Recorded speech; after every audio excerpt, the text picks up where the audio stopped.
Okay, hindi ko makita yung exact meaning ng formula na 'to, pero dun sa figure na tinignan ko, ito marahil yung pagkuha ng angle, pa formula sa pagkuha ng angle kapagka ang isang triangle, naka-inscribe sa isang star figure. So, 'pag ang triangle is nasa loob, inscribed in a star figure, so ito yon. Ito yung kinukuha niya. Ito yung formula niya. So, star figure hindi pa natin alam ang tawag. Pero again, thank you kay Sir Chito kasi kung tama yung assumption ko, may natutunan akong bago kasi hindi ko naman ata natutunan to eh.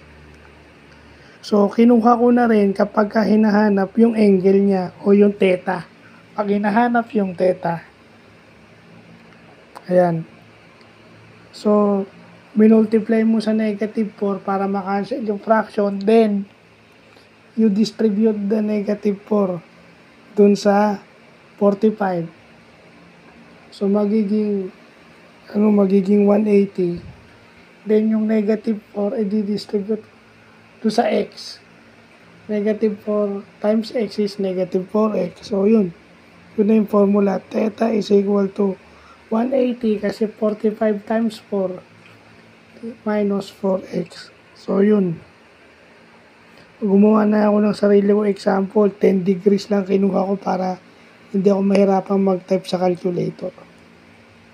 So, yun lang po.